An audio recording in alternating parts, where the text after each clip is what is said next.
Good morning. Excuse me. Happy Wednesday. It is time. As long as my voice will last, it is time for just a word from the Word. Our passage comes from the book of Genesis again, and again, chapter 1, because y'all, I cannot get away from it. I told y'all yesterday morning my mind is exploding. Um, who knows? We could stay here for the rest of the week. We'll see. But verses 1 and 2. Reading from the King James, here's what it says. In the beginning, God created the heaven and the earth was without form and void, and darkness was upon the face of the deep, and the Spirit of God moved upon the face of the waters. Have you ever done food prep? Any of you ladies out there that recognize the importance of food prep for the week? Now, sometimes I'm good, sometimes I'm not. Sometimes I do well just to make sure that the food that I want to eat is in my refrigerator and pantry. Um, sometimes that's as far as it gets. Other times, man, I'm cooking ahead of time. I'm making sure that everything is ready so that like breakfast especially. All I have to do is just, microwave it or really quickly warm it up on the stove. Yeah. Food prep, though, when I do that, it saves time.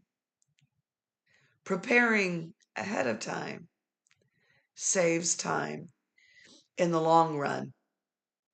Preparation, though, food prep specifically, um, can feel tedious, but you always end up thanking yourself throughout the week if you spent just a little bit of extra time preparing for the rest of the week.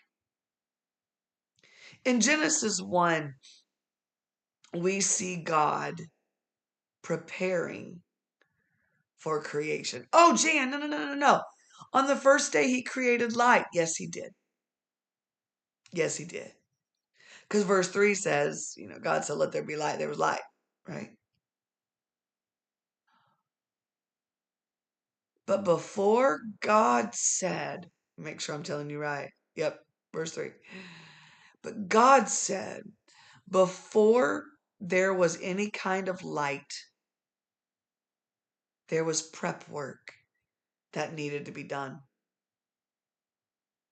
Verse 2, it says, the prep work that God did was that he moved upon the face of the waters. Now, how long did he do that? We don't know. We don't know. Bible doesn't tell us. Was it just a moment? Was it an hour? Was it 2 hours? We don't know. Scripture does not tell us. Because all it took was for just a moment for God to say, let there be light. And there was light. How long?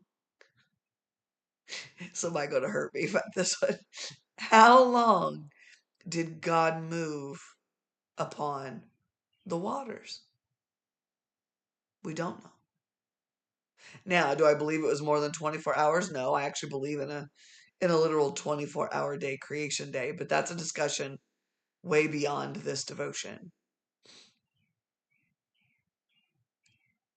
But the reason why I pointed out,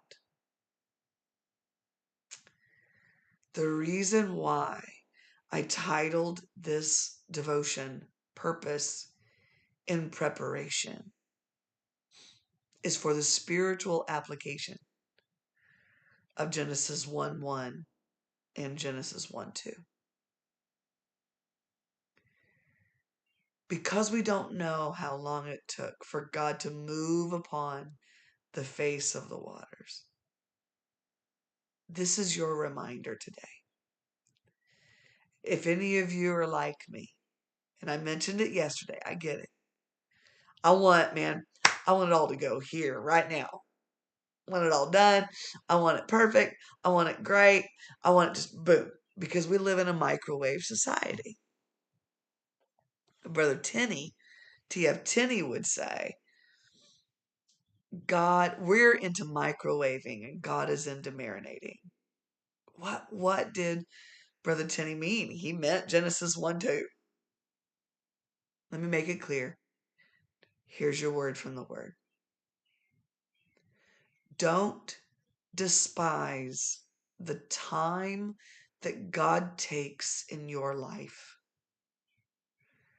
to prepare you, to set you up for what he has for you next. We want to rush through the preparation.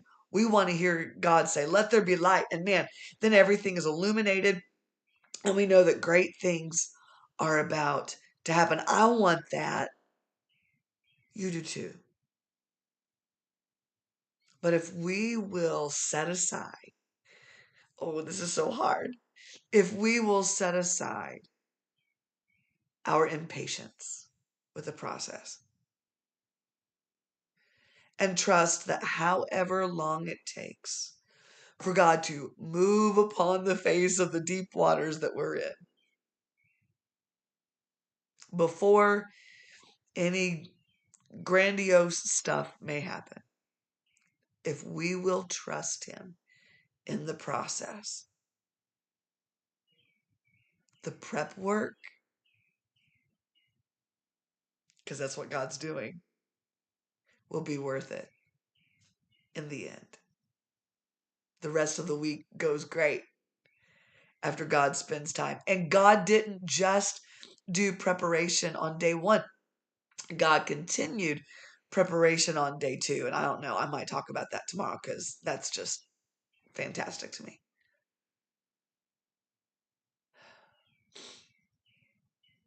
Don't despise the time that God takes to work in your heart, to prepare you before he does anything outside of you.